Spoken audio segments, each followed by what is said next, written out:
Welcome back, everybody, to the Late Late Late Show.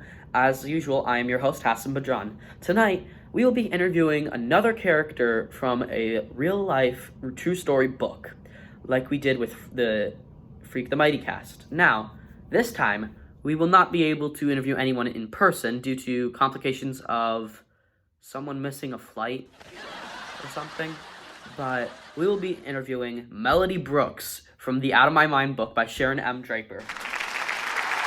I know, I'm just excited as you guys are. Now, the story is, or at least this is how much I've heard, is that Sharon M. Draper and Melody were both at a book signing in New York City. And all was going well until the day of their flight back to CVG, and Melody missed her flight, so Sharon left anyway.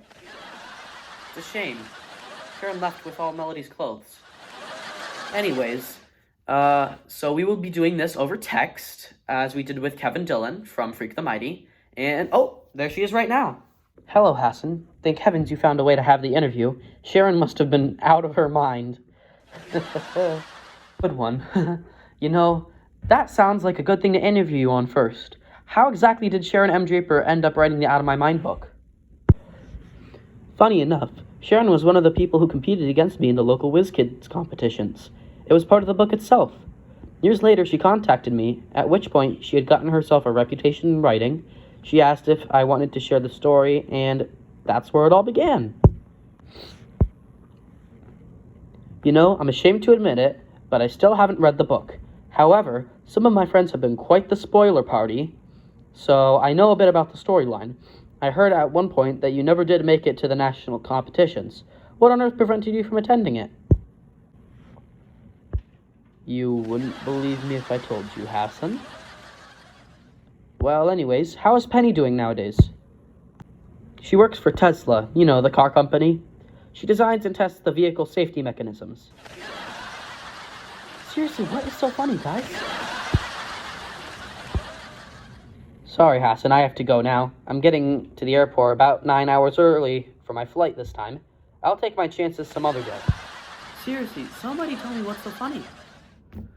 Alright, I guess we'll have to read a review or summary from my favorite review and summary place, because I have a favorite review and summary place. Here's one. It's on summarize.com. Reviews and summaries. Out of My Mind by Sharon M. Draper. 5 stars. Now that's pretty spiffy. Review by Anonymous. This book is quite different from most books. Like other great End the Stigma books such as Rules, Out of My Mind brings more awareness to readers young and old that people with disabilities are just as capable of doing things as people without disabilities. Here, Sharon tells the story of one preteen named Melody Brooks, who has cerebral palsy. This has prevented Melody from ever being able to speak a single word, not one, since she was born. She also needs the aid of a wheelchair to move around. Melody had always been in the special needs class with others with different disabilities. They had for so long been looked down upon, and Melody wanted it to change. She wanted to speak out about it, if only she could. Though with the purchase of her all-new MediTalker, an optophonic device, Melody finally has the ability to express herself through speaking. What will Melody do with all she has to say? Wow, that was pretty good. I mean, Tori, it was late, but that deserves some credit, right? Well, I very much so am excited to read this book. But until then, wait. Oh, Melody's back. Wait, Melody's back. Huh. Well, the flight's canceled, so if there's anything we missed on the interview, ask away. Oh, this is so good and so bad at the same time. As a matter of fact, we never got to ask you about any of the events in the book. We read a summary, but, that didn't work out too well. Could you tell us just a few important quotes from the book and what they mean? Yeah, that summary didn't quite tell everything about the inside jokes you people seem to know. Absolutely. The book started off with a general description of how I felt about never speaking a word.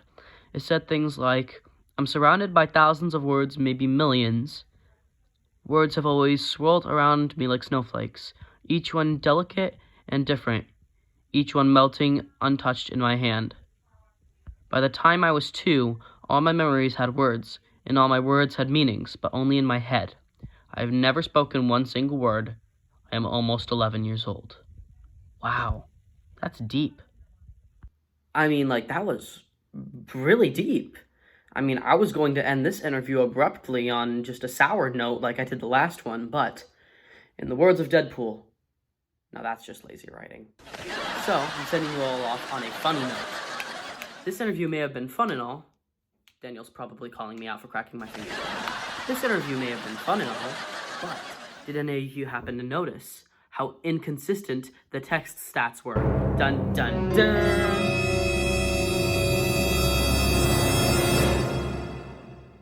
Hey, mister, is this one late too? We don't talk about this.